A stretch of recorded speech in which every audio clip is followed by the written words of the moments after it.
Hello students, my name is Dalit Gautam and I welcome you all on our channel World Student Scope. So we are doing chapter number 2, Electrostatic Potential and Capacitance of class 12th. Okay?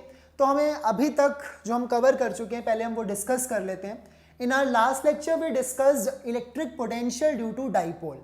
एक dipole की वजह से हमने first chapter में पढ़ा जैसे कि हम इलेक्ट्रिक फील्ड कैलकुलेट करते हैं, तो सेम वे में हमने देखा एक डाइपोल की वजह से इलेक्ट्रिक पोटेंशियल भी हम कैलकुलेट कर सकते हैं. Okay, so now in this lecture we will quickly revise first of all जो भी हमने किया है. पोटेंशियल और पोटेंशियल डिफरेंस से हमने स्टार्ट किया था पढ़ना, राइट. तो पोटेंशियल डिफरेंस क्या होता है? दो पॉइंट्स के बीच में, suppose this is point A and this is point B. तो पॉइंट ए से बी मूव करने में जो मुझे वर्क डन करना पड़ा, यानी कि work done by external agent, ठीक है, पर यूनिट चार्ज, मैंने किसे मूव किया? एक टेस्ट चार्ज को मूव किया जिसको मैं क्यू नॉट बोल सकता हूं. Okay, so potential difference will be V B minus V A. Okay, तो अगर मैं ए से बी मूव कर रहा हूं टेस्ट चार्ज को from A to B, so I will write V B minus V A. Okay, ये ऑपोजिट ऑर्डर में चलेगा. मूव किया है ए से बी, लिखेंगे हम V B minus V A is equal to work done by external agent. ठीक है, एक्सटर्नल एजेंट ने क्या मूव किया? From A to B. ठीक है, डिवाइड कर देंगे बाय टेस्ट चार्ज यानी कि क्यू नॉट. तो ये हो जाता है potential difference between two points. अगर आपसे पूछा जाए V A minus V B यानी कि इसका ऑपोजिट, तो कुछ भी नहीं होगा, सिर्फ एक नेगेटिव साइन का फर्क यहां पर आ जाएगा. और एक्सटर्नल एजेंट क्या करेगा? जब ए माइनस बी है तो हम बी से ए मूव करेंगे, जो हमारा टेस्ट चार्ज होगा उसको हम पॉइंट बी से स्टार्ट करेंगे और पॉइंट ए तक लेकर जाएंगे. ठीक है, सो ये जो टर्म है वो पोटेंशियल डिफरेंस है और एक्चुअल में पोटेंशियल डिफरेंस ही मैटर करता है, राइट. हम दो पॉइंट्स के बीच में कंपेयर कर सकते हैं. पोटेंशियल जैसे कोई टर्म एग्जिस्ट नहीं करती है कि हम एक पॉइंट का सिर्फ पोटेंशियल बता दें, कि हम किसी एक इंसान का बस पोटेंशियल बता दें कि वो सबसे स्ट्रांग है. नहीं, कंपैरिजन में बता सकते हैं कि हाँ वो यहाँ पर जितने भी प्रेजेंट है उनमें से वो सबसे स्ट्रांग है. अगर कोई और उससे भी ज्यादा स्ट्रांग आ गया तो वो वीक हो गया, राइट. तो हम कंपैरिजन कर रहे हैं. तो सिमिलरली यहाँ पर भी पोटेंशियल में क्या हम देख रहे हैं? डिफरेंस. तो पोटेंशियल डिफाइन करना पॉसिबल ही नहीं है, तो फिर हम कैसे करते हैं पोटेंशियल को डिफाइन? हमने यहाँ पर क्या किया? पॉइंट ए को बना दिया इनफाइनाइट, इनफाइनाइट दूर उसको हम ले गए. ठीक है, तो यहाँ पर हो गया पॉइंट ए जिसको हमने क्या बना दिया? Infinitely away from point B, और ये हमारा पॉइंट बी है. तो जो सेम प्रोसीजर हमने यहां पर किया, हमारे टेस्ट चार्ज को हमने मूव कराया from infinity to point B. ठीक है, तो ऑब्वियसली बात है कुछ ना कुछ वर्क डन करना पड़ेगा, और इस सिचुएशन से तो वर्क डन ज्यादा ही करना पड़ेगा क्योंकि यहां तो हमने पॉइंट ए से बी लेकर गए, लेकिन अब यहां से इंफिनिटी से पॉइंट बी पर लेकर आ रहे हैं, तो वर्क डन ज्यादा करना पड़ेगा. अब वो जो वर्क डन होगा वो वर्क डन क्या होगा? By external agent. I am again repeating this thing, work done by external agent हम देखते हैं. ठीक है, जो हमने फोर्स लगाया.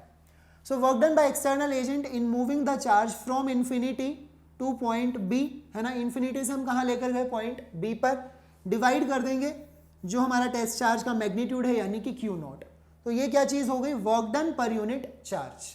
और ये किसके इक्वल होगी? देखिए, इंफिनिटी से पॉइंट बी पर गए हैं तो हम यहां पर लिखेंगे V B minus V infinite. Alright, और अब यहां पर हमने एज्यूम किया. अब आप ये देखिए कि क्या इनफाइनाइट डिस्टेंस पर, यानी कि अगर एक ये चार्ज है तो इसका पोटेंशियल इसके आसपास वाले रीजन में होगा, ऑब्वियसली होगा. लेकिन अगर कोई पॉइंट बहुत ही ज्यादा दूर है तो वहां पर इसका कोई पोटेंशियल हम फील कर सकते हैं? नहीं, ना के बराबर होगा, राइट. सो वी इनफाइनाइट, इस पॉइंट पर पोटेंशियल हम क्या इमेजिन कर लेते हैं? जीरो. क्या मान लेते हैं? जीरो. तो ये जो टर्म है यहां पर ये अजम्पशन है. सबसे पहली बात ये क्या है? ये अजम्पशन है. हमने सिर्फ एज्यूम किया है कि इनफाइनाइट डिस्टेंस पर इस चार्ज का कोई पोटेंशियल नहीं होगा. ओके, ये अजम्पशन मानने से अब ये टर्म यहां से गायब है ना, क्योंकि वो जीरो हो गया. तो बचा क्या? सिर्फ V B, potential at B. और क्या हो गया? Work done by external agent. External agent ने कैसे किया वर्क डन? इनफाइनाइट से पॉइंट बी तक, जहां पर हमें पोटेंशियल निकालना है उस पॉइंट तक लाने में उसने जो वर्क डन किया. ठीक है, किसको लेकर आया? वो टेस्ट चार्ज को. तो क्यू नॉट से हमने डिवाइड कर दिया. तो ये जो है पोटेंशियल डिफरेंस से ही निकल कर आया है ना. ये हमारी पोटेंशियल डिफरेंस की डेफिनेशन थी. देखो वहीं से ये डेफिनेशन बनी, बस हमारा जो पॉइंट ए है वो क्या बन गया? इनफाइनाइट बन गया. ठीक है, तो पोटेंशियल डिफरेंस से ही हम क्या डिफाइन करते हैं? पोटेंशियल को डिफाइन कर रहे हैं, और ये अजम्पशन मानकर चल रहे हैं कि इनफाइनाइट डिस्टेंस पर पोटेंशियल जीरो होता है. Okay, so this is in general definition of potential. Unit की बात करें तो जूल पर कूलम होती है, because work done per unit charge है, इसी को हम क्या बोल देते हैं, वोल्ट, इसी को हम कह देते हैं वोल्ट। और क्या है यहाँ पर, ये एक स्केलर क्वांटिटी होती है, ठीक है, पोटेंशियल एक स्केलर क्वांटिटी है। इलेक्ट्रिक फील्ड जो हमने फर्स्ट चैप्टर में पढ़ा वो कैसी क्वांटिटी थी, वो एक वेक्टर क्वांटिटी थी, right, but this is scalar, और स्केलर्स के साथ में डील करना काफी इजी होता है, तो इसीलिए हम इसको पढ़ रहे हैं। नेक्स्ट वी सो कि potential due two point charge, ठीक है, ये तो हमने इन जनरल डेफिनेशन देखी कि पोटेंशियल क्या होता है और पोटेंशियल डिफरेंस क्या होता है। फिर हमने देखा कि अगर एक पॉइंट चार्ज हो Q, ठीक है, और उससे r डिस्टेंस अवे मुझे क्या निकालना है, पोटेंशियल। तो r डिस्टेंस पर देखो ये भी हो सकता है, ये भी हो सकता है, ये भी, एक पूरा स्फीयर बन जाएगा, ठीक है, एक पूरा स्फीयर बन जाएगा जिसका रेडियस कितना होगा r। उसके ऊपर लाई करने वाला हर एक पॉइंट, क्या मैं कह सकता हूं कि हर एक पॉइंट इस चार्ज से कितने डिस्टेंस पर है, r डिस्टेंस पर है। ये जो पॉइंट है ये भी कितने डिस्टेंस पर है, r डिस्टेंस पर है। तो सभी पॉइंट्स r डिस्टेंस अवे हो गए, ठीक है, कंप्लीट एक स्क्वायर बन गया। और वहां पर अगर हम पोटेंशियल देखते हैं तो पोटेंशियल कितना होता है, that is K Q, Q is the magnitude of this charge, के Q upon r। Okay, so point charge के लिए हम डायरेक्टली ये फॉर्मूला यूज कर सकते हैं, K Q upon R, R is the distance. यहां पर जो चार्ज है, अब हमने देखा था चार्ज को हमने कैसे सब्स्टिट्यूट करना है, विद साइन, ठीक है। तो कहने का मतलब यह है कि अगर पॉजिटिव चार्ज होगा तो उसका पोटेंशियल कैसा होगा, पॉजिटिव होगा। अगर नेगेटिव चार्ज होगा तो उसका पोटेंशियल कैसा होगा, नेगेटिव होगा, बिकॉज यहां पर नेगेटिव वैल्यू हमें डालनी पड़ेगी ऑब्वियसली, है ना। सो यहां पर हमें विद साइन चार्ज को यूज करना है। तो ये हो गया पॉइंट चार्ज की वजह से। आई कैन से कि पॉइंट चार्ज की वजह से जो पोटेंशियल है वो स्फेरिकली सिमेट्रिक है ना। इस पूरे स्फीयर पर पोटेंशियल सेम है, किसी भी पॉइंट पर मैं देखूं, यहां पर देखूं, यहां पर देखूं, कहीं पर भी, क्योंकि सभी का डिस्टेंस r है और जो पोटेंशियल है वो सिर्फ r पर डिपेंड कर रहा है। सो आई कैन से कि this potential is spherically symmetric. Alright, then we discussed potential due to dipole. फिर हमने डाइपोल की वजह से डिस्कस किया। डाइपोल क्या होता है, एक negative charge, this is negative charge, एक होगा हमारे पास positive charge plus Q, separated by distance 2a। इनकी जो डाइपोल की लेंथ है वो हमने क्या मान ली, 2a, ठीक है।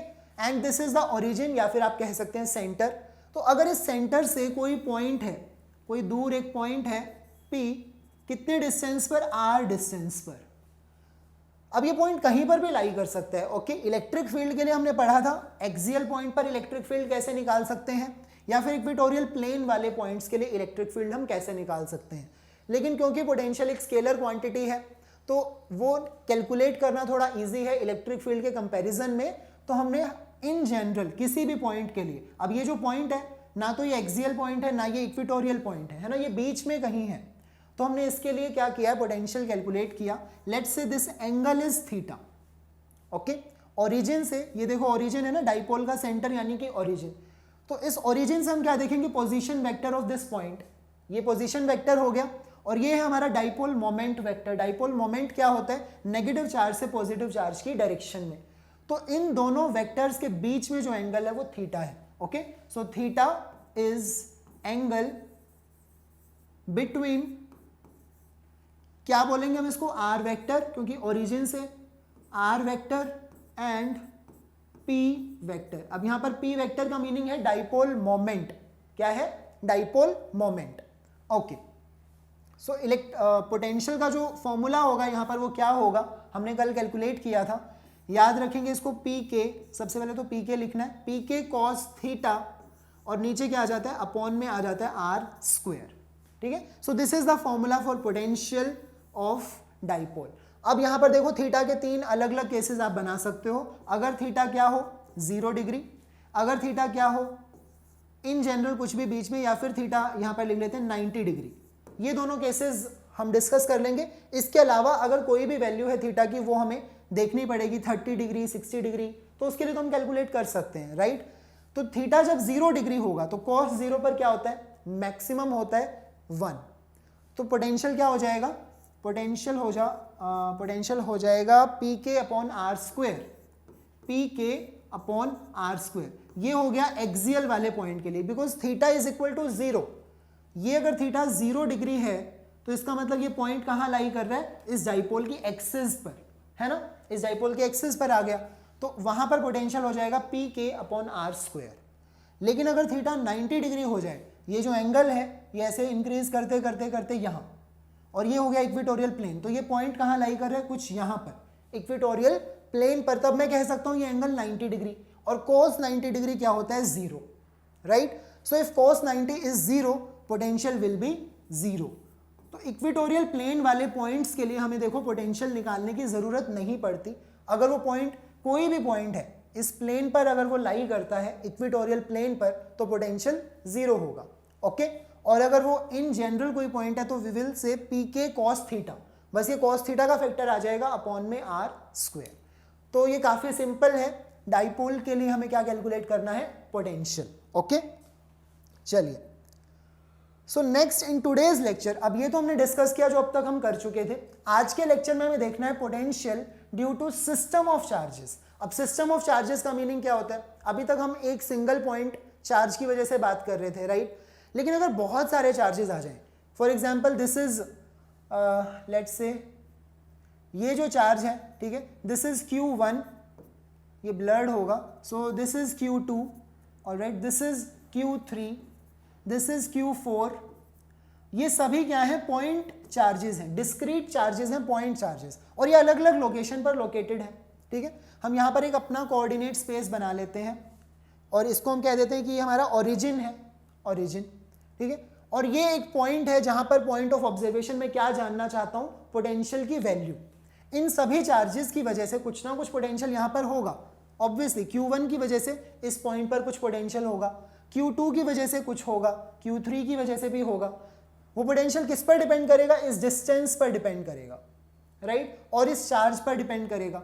सो टोटल जो पोटेंशियल होगा V, वो क्या होगा, सभी का स्केलर सम। अब क्योंकि पोटेंशियल एक स्केलर क्वांटिटी है, तो वेक्टर की तरह कॉम्प्लिकेटेड कुछ भी नहीं है उसे ऐड करना। सिंपली हम क्या कर सकते हैं, V1 plus V2 plus V3 plus V4 plus V5। अब इस सिचुएशन में 5 चार्जेस है, तो हमने सभी के लिए पोटेंशियल लिख दिया।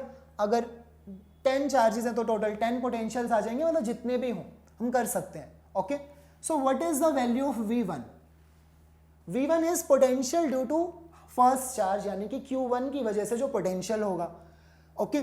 तो अब ये जो डिस्टेंस है ना Q1 और इस पॉइंट के बीच में, इस डिस्टेंस को हमने क्या लिख लिया, R1P, ओके। इस डिस्टेंस को हम बोल रहे हैं R1P। अब सेकंड चार्ज और इस पॉइंट के बीच का जो डिस्टेंस है उसे हम लिख रहे हैं R2P, ठीक है। थर्ड चार्ज और इसके बीच में जो डिस्टेंस है उसे हम लिख रहे हैं R3P। सिमिलरली फोर्थ और फिफ्थ के लिए आप लिख लेंगे। सो V1 विल बी, क्योंकि हमें पता है एक पॉइंट चार्ज की वजह से पोटेंशियल होता है K, फिर आ जाता है चार्ज, चार्ज क्या है Q1 डिवाइडेड बाय डिस्टेंस, जितने डिस्टेंस पर मुझे पोटेंशियल कैलकुलेट करना है, और वो डिस्टेंस क्या है, R1P, ओके। क्लियर है यहां तक। सो V2, अब V2 क्या होगा, potential due to second charge, तो वो भी सेम फॉर्मूला यूज करेंगे, K कांस्टेंट, फिर Q2 क्योंकि चार्ज का मैग्नीट्यूड Q2 है, अपॉन में R2P, ऑलराइट। सिमिलरली देखो थर्ड चार्ज के लिए आएगा, फोर्थ के लिए आएगा, फिफ्थ के लिए क्या आएगा, फिफ्थ के लिए हम क्या करेंगे, फिफ्थ चार्ज और ये डिस्टेंस, ओके। तो यहां पर हम लिख देंगे K Q5, क्योंकि फिफ्थ चार्ज की यहां पर बात हो रही है, अपॉन में R1 2 3, तो यहां पर आएगा R5P। क्या लिखेंगे, क्योंकि फिफ्थ चार्ज और उस पॉइंट के बीच में हमें डिस्टेंस लिखना है, तो R5P। तो ये ऐसे एक इक्वेशन बन जाएगी। अब यहां पर कॉमन क्या आ रहा है, कॉमन क्या है, कांस्टेंट K, वो सभी के साथ में है कांस्टेंट, तो हम क्या करेंगे,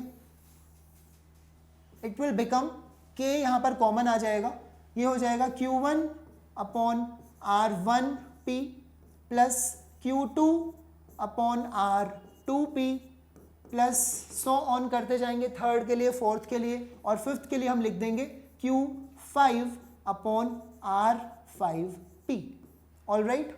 तो ये हो गया हमारा रिजल्ट एक तरह से, मतलब हमें कुछ भी नहीं करना, हमें क्या करना है, हर एक पॉइंट की वजह से, हर एक पॉइंट चार्ज की वजह से उस गिवन पॉइंट पर हमें क्या करना है, पोटेंशियल कैलकुलेट करना है, ठीक है। V1 अलग से किया, V2 अलग से किया, सबको किया, और सभी को नॉर्मल जैसा हमारा एल्जेब्रिक सम होता है वैसे हमें ऐड कर देना है, क्योंकि ये वेक्टर नहीं है, ये स्केलर है, पोटेंशियल एक स्केलर क्वांटिटी है, तो उसको हम आसानी से ऐड कर सकते हैं। ओके, तो अब इसको लिखने का एक और तरीका जो हम यहाँ पर समेशन की फॉर्म में हम यूज़ कर सकते हैं, क्योंकि बार बार ऐसे लिखना काफ़ी कॉम्प्लिकेटेड सा हो जाएगा। ऑलराइट, तो इस इक्वेशन को थोड़ा सा सिंपल बना देते हैं। ये क्या है, पोटेंशियल, ये पोटेंशियल है। So potential can be written as, okay, देखो कांस्टेंट के बाहर अब हम यहाँ पर क्या यूज़ करेंगे, समेशन। समेशन हम यूज़ करते हैं जब इस तरह से बहुत सारे चार्जेस हों, right. So I will right I, जो वेरिएबल आई है वो स्टार्ट होगा फ्रॉम 1, ठीक है, से लेकर कहाँ तक जाएंगे, n। अगर n नंबर ऑफ चार्जेस हैं तो ऑब्वियसली हमें 1 से लेकर n तक जाना है। यहाँ पर 5 है तो n की वैल्यू क्या हो जाएगी, 5 हो जाएगी। अब यहाँ पर क्या लिखेंगे, क्यू आई, देखो Q1 Q2 ये चेंज हो रहा है ना, जैसे i की वैल्यू 1 होगी फिर 2 होगी। सो this is Q I divided by r, ये जो वेक्टर है आर आई, और फिर यहाँ पर आ जाएगा p। ओके, सो ये हमारा फाइनल रिजल्ट हो जाएगा अगर हम देखते हैं, ठीक है। इसी को हमने क्या लिख दिया, समेशन की फॉर्म में लिख दिया, तो थोड़ा सा सिंपल हो गया, कॉम्पैक्ट फॉर्म में हमारे पास ये आ गया। Okay, potential due to system of charges, ये हम कर रहे हैं। अब ये देखिए जो आर आई पी है, यानी कि ये वाला जो डिस्टेंस है, ये जो डिस्टेंस है, कोई भी हम डिस्टेंस की अगर हम बात करें तो हमने ये ड्रॉ किया था, राइट, हमारा जो अपना कोऑर्डिनेट सिस्टम, और ये उसका क्या है, ओरिजिन है, ठीक है। तो हम क्या करेंगे, इस पॉइंट P जो हमारा पोजीशन ये होगा, पॉइंट ऑफ ऑब्जर्वेशन, उसका भी अपना एक पोजीशन वेक्टर होगा, ठीक है। और जैसे मान लीजिए Q2, ये जो हमारा चार्ज है, सेकंड चार्ज, इसका भी अपना कुछ पोजीशन वेक्टर होगा। इसको मैं लिख लेता हूँ R2, ओके, इस वेक्टर को मैं क्या लिख लेता हूँ, R2 वेक्टर। ओरिजिन से इस पॉइंट तक ये पॉइंट कर रहा है, पोजीशन वेक्टर है। सिमिलरली ओरिजिन से पॉइंट P तक जो ये वेक्टर पॉइंट कर रहा है, इसको हम क्या लिख लेंगे, सिंपली R। ये क्या है, सिंपली R, पोजीशन वेक्टर हो गया ये R, ऑलराइट। और ये जो है इन दोनों के बीच में ये वेक्टर हो गया, from second charge to this charge. Okay, तो अब हम क्या लिख सकते हैं, ये वेक्टर हो गया from charge to this point, ये इस डायरेक्शन में पॉइंट कर रहा है। अब वेक्टर फॉर्म में मैं देखो क्या लिख सकता हूं, ये जो वेक्टर R2 हुआ प्लस वेक्टर R2P, इन दोनों वेक्टर्स का सम किसके इक्वल होगा, इस वेक्टर के इक्वल होगा, वेक्टर R के इक्वल होगा, right. So I am writing this thing in the vector form. दोबारा से जो मैंने कहा, ये वाला वेक्टर और ये वाला वेक्टर दोनों का सम किसके इक्वल होगा, इस ऑपोजिट वेक्टर के इक्वल होगा, जो थर्ड साइड बन रही है ट्राइंगल के अंदर। Okay, so I will write vector R2 plus ये क्या है, vector R2P, vector R2P, alright, is equal to vector R, जो इनके ऑपोजिट वेक्टर है उस वेक्टर के इक्वल होगा। मुझे जानना तो ये वाला वेक्टर है जो इन दोनों के बीच में है, राइट, चार्ज के और पॉइंट ऑफ ऑब्जर्वेशन के बीच में। सो ये मुझे जानना है, तो मैं इसको क्या करूंगा, उस तरफ वेक्टर R2P विल बिकम क्या हो जाएगा, vector R minus vector R2। Okay, ये हो गया वेक्टर R, यानी कि ये वाला position vector minus R2 vector, ठीक है। तो मैं क्या कर सकता हूं, ये हो गया R2P। मुझे यहां पर क्या चाहिए, मुझे वेक्टर चाहिए, मुझे वेक्टर नहीं चाहिए बिकॉज ये तो स्केलर क्वांटिटी है। आई जस्ट नीड मैग्नीट्यूड, मुझे यहां पर मैग्नीट्यूड की जरूरत है।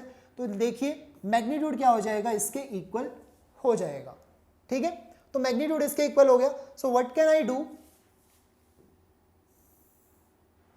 ओके, सो अब ये देखिए समेशन फॉर्म में ही रहेगा। हम क्या करेंगे, कांस्टेंट के एज इट इज बाहर है, फिर हम क्या लगाएंगे, समेशन जैसे था, आई स्टार्ट होगा फ्रॉम 1 टू n, ऊपर क्या आएगा, न्यूमरेटर में आएगा हमारा चार्ज Q1 Q2 Q3 इस तरह से। तो Qi हमने लिख दिया, डिवाइडेड बाय, डिवाइड हमने करना है RIP, ठीक है। जब मुझे R2P चाहिए तो क्या करना पड़ेगा, वेक्टर R में से मुझे R2 वेक्टर सब्ट्रैक्ट करना पड़ेगा।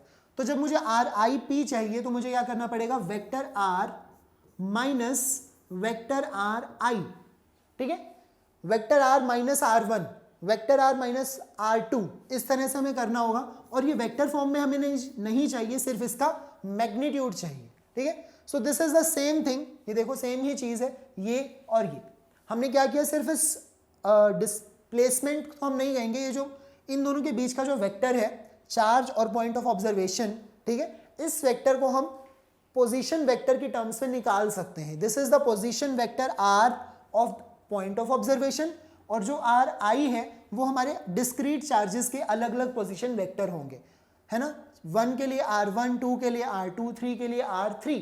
तो बस ट्राइंगल लॉ की हेल्प से हम ये लिख सकते हैं। तो कई बार हमें ये ऐसे भी यूज करना पड़ेगा अगर हमें वो वेक्टर फॉर्म में गिवन होगा तो, ठीक है। So we are done with system of charges. System of charges में हमने देखा कि बहुत सारे डिस्क्रीट चार्जेस एक साथ प्रेजेंट होंगे और हमें क्या कैलकुलेट करना होगा, किसी एक पॉइंट पर पोटेंशियल। तो पोटेंशियल एक स्केलर क्वांटिटी हम डायरेक्टली ऐड कर सकते हैं, ओके। तो बहुत ही सिंपली ये हमारा सॉल्व हो जाएगा। Next is electric potential due to continuous charge distribution. अभी तक जो हमारे चार्जेस है देखो वो डिस्क्रीट थे, राइट। लेकिन अब हम देखेंगे कि अगर डिस्क्रीट ना हो, वो कंटिन्यूअस चार्ज हो, तब हमें क्या करना है। अब कंटिन्यूअस चार्ज देखो 3 तरह से हो सकता है, लीनियर, सरफेस यानी कि एरिया वाइज, हो सकता है चार्ज सिर्फ एक लाइन में डिस्ट्रीब्यूटेड हो सकता है चार्ज एरिया में डिस्ट्रीब्यूटेड हो सकता है चार्ज वॉल्यूम में डिस्ट्रीब्यूटेड हो, ठीक है। तो 3 तरह से कंटिन्यूअस चार्ज एग्जिस्ट कर सकता है, ठीक है। लीनियर चार्ज डेंसिटी में हम क्या यूज करते हैं, लैम्डा। एरिया जहां पर आ जाता है वहां पर सरफेस चार्ज डेंसिटी होती है, वहां पर हम क्या यूज करते हैं, सिग्मा, ओके। और वॉल्यूम चार्ज डेंसिटी के लिए हम क्या यूज करते हैं, रो। ऑलराइट, अभी अभी हमने एक फॉर्मूला किया सिस्टम ऑफ चार्जेस के लिए, जो अभी हमने लास्ट देखा वो सिस्टम ऑफ चार्जेस था, राइट। वहां पर हमने फॉर्मूला देखा potential V is equal to constant K, फिर आ जाता है summation I starts from 1 to N, यहाँ पर आ जाएगा QI यानी कि Q1 Q2 हमारे सभी चार्जेस डिवाइडेड बाय क्या था, R, यहाँ पर था IP। ऑलराइट, या तो हम इसे ऐसे लिख सकते हैं या फिर हम इसे ऐसे लिख सकते हैं, कांस्टेंट K, दोबारा से समेशन आएगा, here it is QI divided by, हमने इस वेक्टर को सॉल्व किया, इस RIP को, ये हमने देखा क्या होगा, this will be vector R minus RI vector का मैग्नीट्यूड। तो ये भी हम इसे लिख सकते हैं, ठीक है।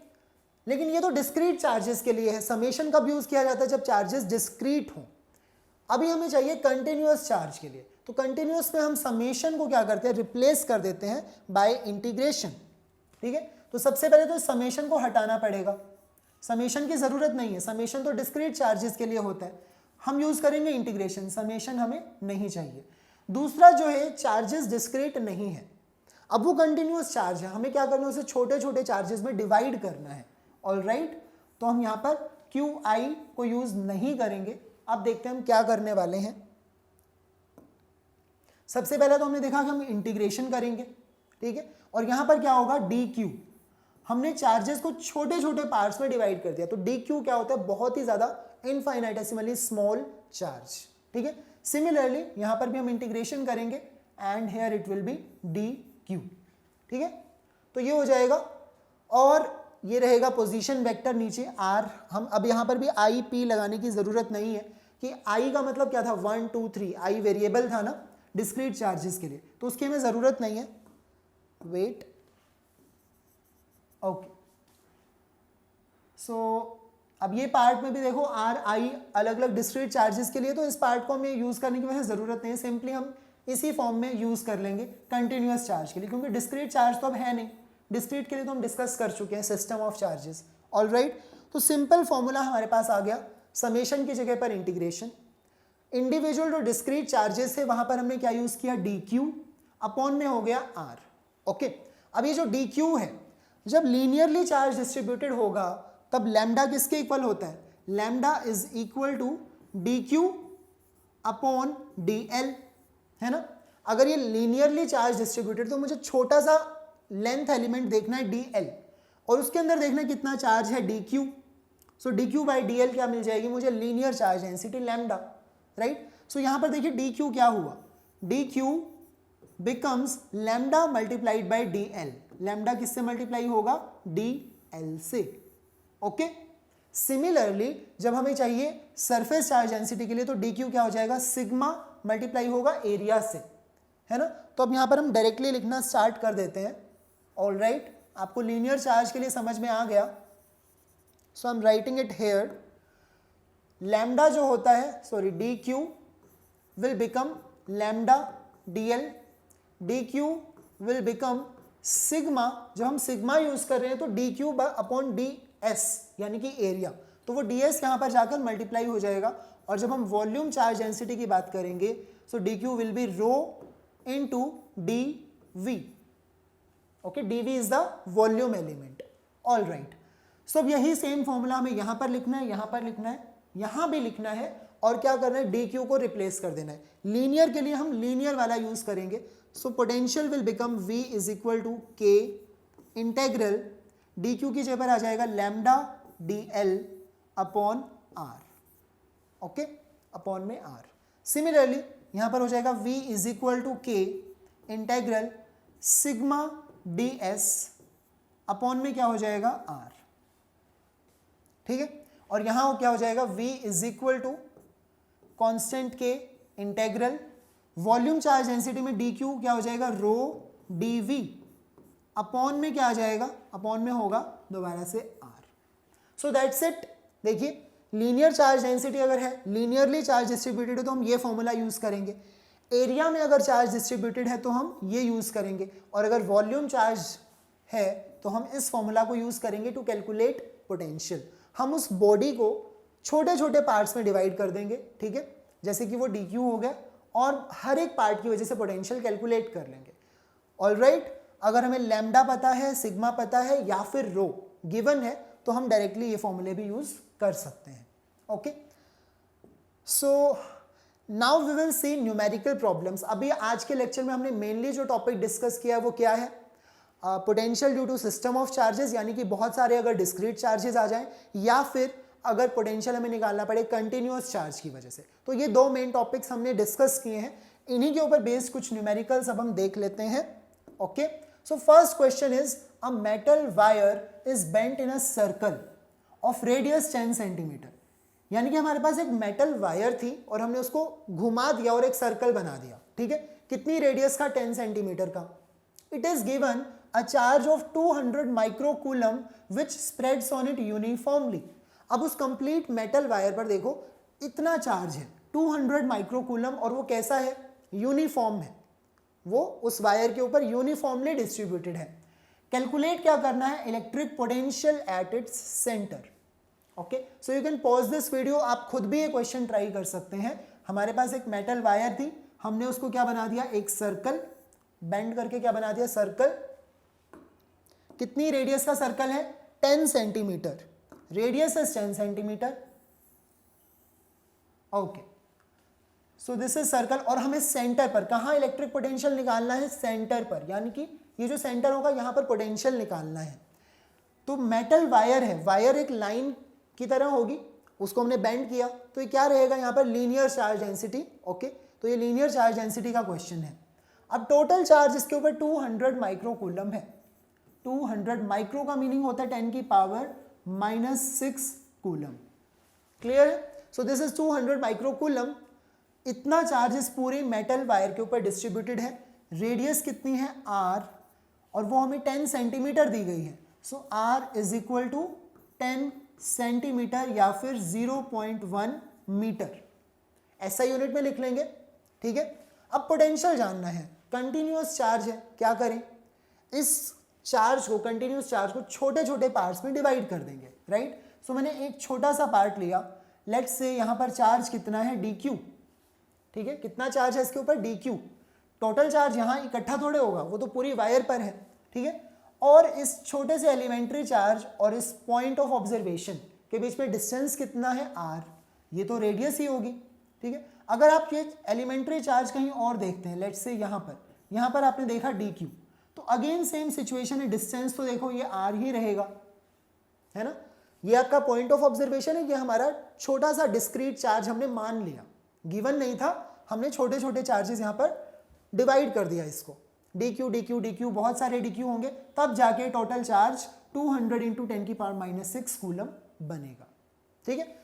यहाँ पर क्या होगा, सभी की वजह से पोटेंशियल ऐड होता जाएगा। अब इस dq की वजह से यहाँ पर पोटेंशियल कितना है, dv, थोड़ा सा पोटेंशियल होगा ना, थोड़ा सा चार्ज है तो थोड़ा सा potential, right. So what is dv, dv is constant k multiplied by charge कितना है, dq, divided by the distance यानी कि r। ओके, अब मुझे टोटल पोटेंशियल जानना है। ये तो सिर्फ इस चार्ज की वजह से हुआ थोड़ा सा पोटेंशियल dv, टोटल पोटेंशियल इस पूरी वायर की वजह से जानना है तो इंटीग्रेट करना पड़ेगा, इंटीग्रेट करना पड़ेगा। ओके, सो dv का इंटीग्रेशन क्या हो जाएगा, टोटल पोटेंशियल v। यहां पर देखिए अब कांस्टेंट k क्या है, साथ में हम बोल रहे हैं कांस्टेंट है तो वो तो बाहर आ जाएगा इंटीग्रेशन के, राइट। r, अब ये जो डिस्टेंस r है क्या ये कांस्टेंट नहीं है। अगर ये डिस्क्रीट चार्ज में कहीं पर भी मानूं इस एलिमेंट्री चार्ज को, हमेशा ही डिस्टेंस क्या है, r है। ये क्वेश्चन ही ऐसा है कि जहां पर ये r कांस्टेंट है, अदरवाइज वो क्वेश्चन टू क्वेश्चन डिपेंड करेगा, जरूरी नहीं कि r कांस्टेंट हो, बट इस सिचुएशन में कांस्टेंट है तो मैं r को बाहर निकाल सकता हूं, ठीक है। तो बचा क्या, इंटीग्रेशन बचा सिर्फ और सिर्फ dq का, dq dq dq, जब सभी dq को हम ऐड कर देंगे तो टोटल क्या हो जाएगा, टोटल चार्ज, ठीक है। सो it will become constant k multiplied by total charge जो इस वायर पर डिस्ट्रीब्यूटेड है, इसको हम कह रहे हैं total charge, okay, capital Q। सो k q अपॉन r, तो ये तो सेम रिजल्ट वैसा ही आ गया जैसे पॉइंट चार्ज के लिए होता था, लेकिन ये ऑब्वियसली कोइंसिडेंटली सेम रिजल्ट आ रहा है। इसको ये नहीं समझना कि हम ये सारे चार्ज को सेंटर पर मान सकते हैं, नहीं, ठीक है। अगर सारा चार्ज सेंटर पर मान लिया, सेंटर पर ही पोटेंशियल निकालना है तो वो तो डिफाइंड ही नहीं होता, ठीक है। तो चार्ज कहाँ पर है, चार्ज रिंग के ऊपर ही है, बाउंड्रीज पर ही है, लेकिन जो रिजल्ट हमें मिल रहा है वो वैसा ही मिल रहा है जैसा एक नॉर्मली हमारे पॉइंट चार्ज के लिए हमें मिलता है, ठीक है। So what will be answer, अब देखो कांस्टेंट k की वैल्यू है 9 into 10 to the power 9, charge हमें पता है 200 मल्टीप्लाई होगा 10 की पावर माइनस 6 से, और डिस्टेंस r है 0.1 मीटर, ओके। 0.1 को हम 1/10 भी लिख सकते हैं या फिर 10 की पावर माइनस 1 भी लिख सकते हैं, ठीक है। सो 9 2 कितना हो जाएगा 18, 10 की पावर माइनस 1 जब ऊपर जाएगा तो 10 की पावर प्लस 1 हो जाएगा, तो ये 100 पहले से है ना, 2 तो मल्टीप्लाई कर दिया तो 100 बचा ना। सो 1000 एंड 1000 और 10 की पावर 9 क्या हो जाएगा, 10 की पावर 12, 10 की पावर 12 और ये है minus 6। So answer will be 18 into 10 to the power 6। ये क्या होना चाहिए, यूनिट क्या होनी चाहिए यहाँ पर, दिस वॉज इन ऐसा यूनिट, चार्ज भी हमने ऐसा यूनिट में यूज किया, डिस्टेंस भी हमने ऐसा यूनिट में यूज किया, तो answer should be in volt, right. तो इतना वोल्ट पोटेंशियल हो जाएगा अगर इतना चार्ज एक रिंग के ऊपर डिस्ट्रीब्यूटेड है, ठीक है, और ये जो रेडियस है वो कितनी है 0.1 मीटर यानी कि 10 सेंटीमीटर, ओके। तो इतना ज्यादा हाई पोटेंशियल सेंटर पर होगा, ओके। तो आपको समझ में आया कैसे क्वेश्चन करने हैं अगर कंटिन्यूअस चार्ज गिवन है हमें, ठीक है। Next question is question number 2। Two charges, देखिए एक चार्ज है ये, दूसरा चार्ज है, एक पॉजिटिव चार्ज है दूसरा नेगेटिव चार्ज है, आर लोकेटेड 15 सेंटीमीटर अपार्ट, उनके बीच में कितना डिस्टेंस है 15 सेंटीमीटर, ठीक है। At what point on the line joining the two charges is the electric potential 0, ठीक है।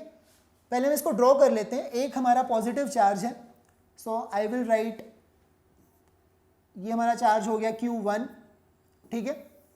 ये हमारा दूसरा charge Q2, let's say Q1 को हम पॉजिटिव मान रहे हैं तो ये हो जाएगा 3 इंटू 10 की पावर माइनस 8 कूलम, और ये हो जाएगा 2 इंटू 10 की पावर माइनस 8 कूलम, ओके। अब हमें ये चार्ज जो है नेगेटिव भी है तो माइनस साइन यहां पर लगा देते हैं। आर लोकेटेड 15 सेंटीमीटर अपार्ट, तो that means this distance is 15 centimetre, all right.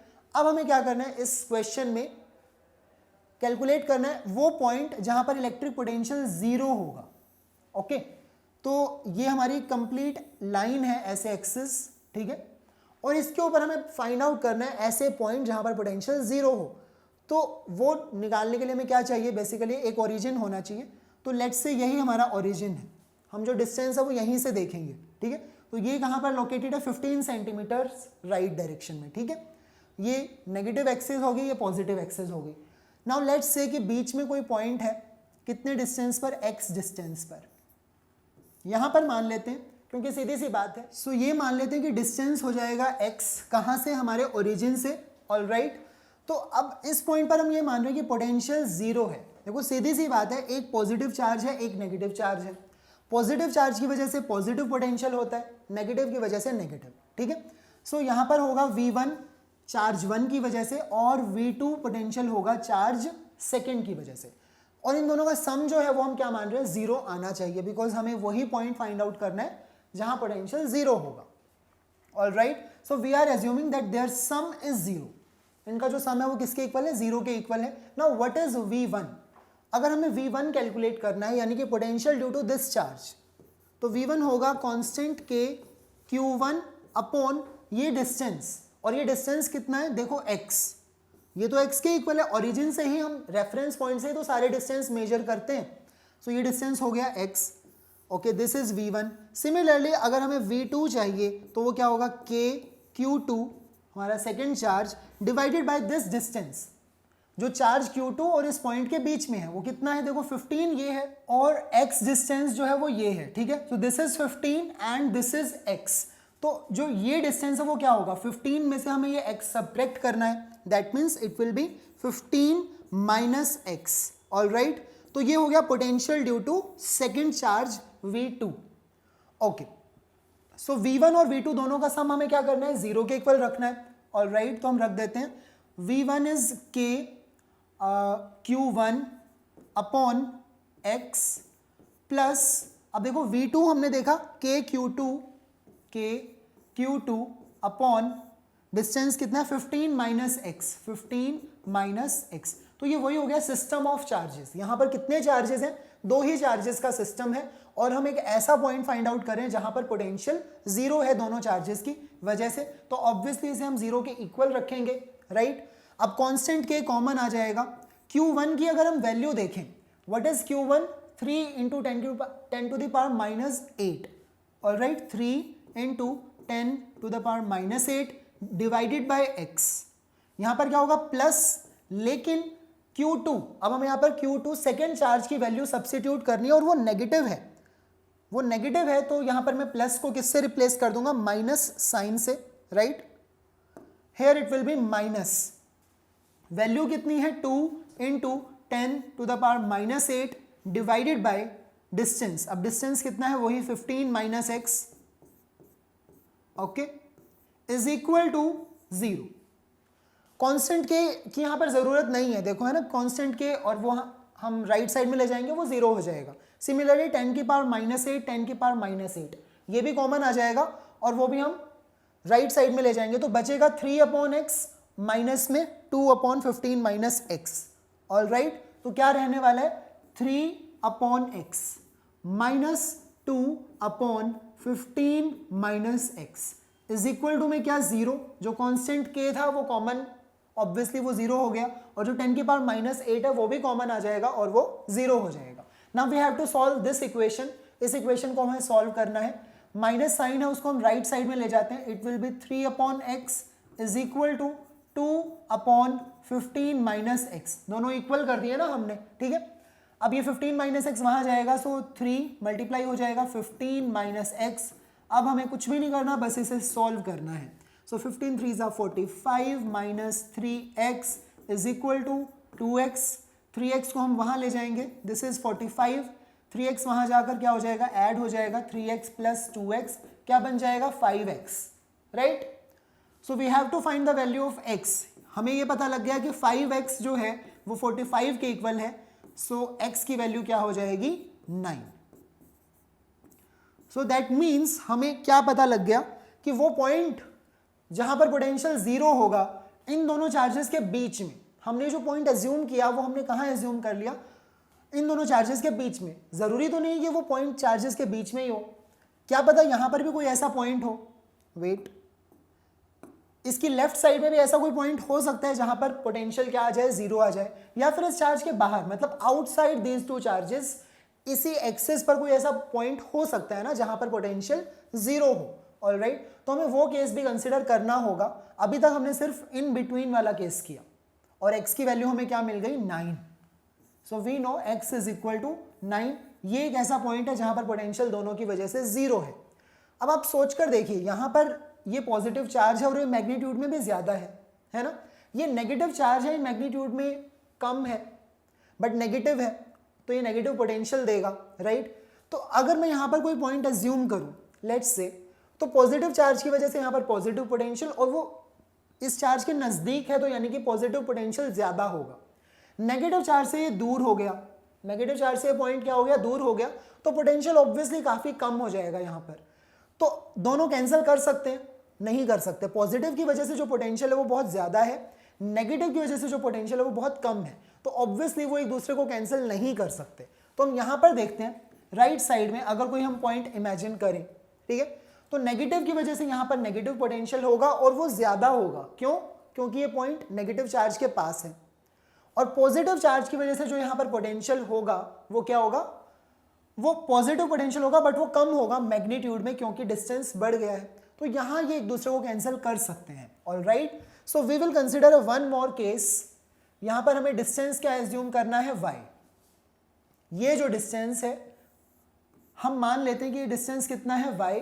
Alright, और यहाँ पर भी हम मान रहे हैं कि पोटेंशियल जीरो है, यानी कि v1 plus v2 is equal to zero है। तो सेम वे में आपको अप्रोच करना है। v1 यहाँ पर पोटेंशियल है due to first charge, v2 यहाँ पर पोटेंशियल है due to second charge. Okay, so I am directly doing this calculation. अब इस पेज पर जो ये हमने कैलकुलेशन किया, I am erasing this part. Okay, अब जो डिस्टेंस है, डिस्टेंस देख लीजिए, दिस डिस्टेंस इज 15।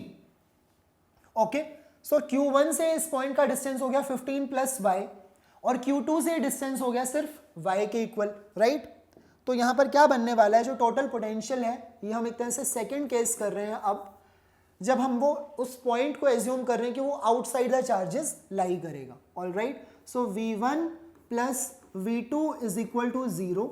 दोनों में से कांस्टेंट के कॉमन आ जाएगा, Q1 अपॉन, देखो फर्स्ट चार्ज से डिस्टेंस कितना था, 15 centimetre plus y। Okay, 15 plus y। Similarly Q2 जो सेकेंड चार्ज है उससे डिस्टेंस कितना है, y इज इक्वल टू क्या हो गया, 0। ठीक है, कांस्टेंट की हमें जरूरत नहीं है। अब Q1 और Q2 की वैल्यू डाल देते हैं। Q1 कितना है, 3 इंटू 10 की power -8 upon 15 plus y। Second charge हमें पता है नेगेटिव है, तो नेगेटिव साइन आएगा। यहाँ पर क्या हो जाएगा, 2 इंटू 10 की पावर -8 अपॉन में y इज इक्वल टू क्या हो गया, 0। 10 की पावर -8 में हम देख सकते हैं दोनों टर्म्स में आ रहा है, कॉमन आ जाएगा, और राइट साइड में गया तो 0, तो उसका भी काम खत्म। बचा क्या, 3 upon 15 plus y minus 2 upon y is equal to 0। ये चीज बची। राइट, अगर हम इस -2 अपॉन y को राइट साइड में ले जाएं तो इनके बीच में क्या हो जाएगा, equal to. So it will become 3 upon 15 plus y is equal to 2 upon y, है ना, राइट साइड में ले गए। अब हमें क्या करना है, क्रॉस मल्टीप्लीकेशन करनी है। सो 3y, अब देखिए यहां सॉल्व कर लेते हैं। सो 3y इज इक्वल टू किसके इक्वल हो जाएगा, ये तो 3y, और यहां पर ये 15 प्लस y मल्टीप्लाई होगा 2 से। So it will become 2 multiply हो रहा है 15 प्लस y के साथ में। So this is again 3y is equal to 2 15 30 plus 2y, ये हम यहां ले जाते हैं, 3y minus 2y। Okay, and this side is 30, और ये क्या हो गया, सिर्फ y is equal to 30। Centimetre में था तो यहां पर भी आंसर हमें सेंटीमीटर में ही मिलेगा। ऑलराइट, सो एक और पॉइंट हमें मिल गया। We have 2 points. एक क्या हो गया, x is equal to 15 centimetre, sorry 15 नहीं 9 सेंटीमीटर आया था अभी सॉल्व करने पर। x की वैल्यू कितनी आई थी, 9। 15 तो उन दोनों चार्जेस के बीच का डिस्टेंस है। सो एक तो 9 सेंटीमीटर एक ऐसा पॉइंट है जहां पोटेंशियल 0 है, और दूसरा पॉइंट है 30 centimetre. 30 centimetre outside the charges. कहां से डिस्टेंस मेजर कर रहे हैं हम, ओरिजिन से। ओरिजिन मानना है जहां पर हमारा Q1 चार्ज है। ठीक है, सो यहां से 15 सेंटीमीटर, यहां से 30 सेंटीमीटर, और जो ये वाला पॉइंट है ये कहां पर, 9 सेंटीमीटर अवे। x की वैल्यू 9 आई है। So we have 2 answers for this question. तो आपको हर एक पॉसिबिलिटी जो है इमेजिन करके देखनी है। अगर ये पॉइंट यहां है तो क्या होगा, अगर ये पॉइंट यहां है तो क्या होगा। ठीक है, तो ऑब्वियसली आंसर अपने आप हमारा जो आएगा वो ऑटोमेटिकली करेक्ट आ जाएगा। ठीक है, उसमें कोई प्रॉब्लम नहीं है। But in between the charges और आउटसाइड द चार्जेस दोनों केसेस आपको इमेजिन करने हैं। ऑलराइट, तो इस तरह से हम क्वेश्चन को सॉल्व कर सकते हैं। Next question, I guess there was only one question in this lecture. Yes, तो यहाँ पर हमने यूज किया सिस्टम ऑफ चार्जेस। इससे पहले हम एक क्वेश्चन ऑलरेडी कर चुके हैं। Right, this was second question. In our next lecture, we will again discuss numerical problems based on whatever we have done till now. Okay, potential difference, ये सब जो हमने पढ़ा है इसी के बारे में हम questions करेंगे. Till then, keep watching our lectures and thank you.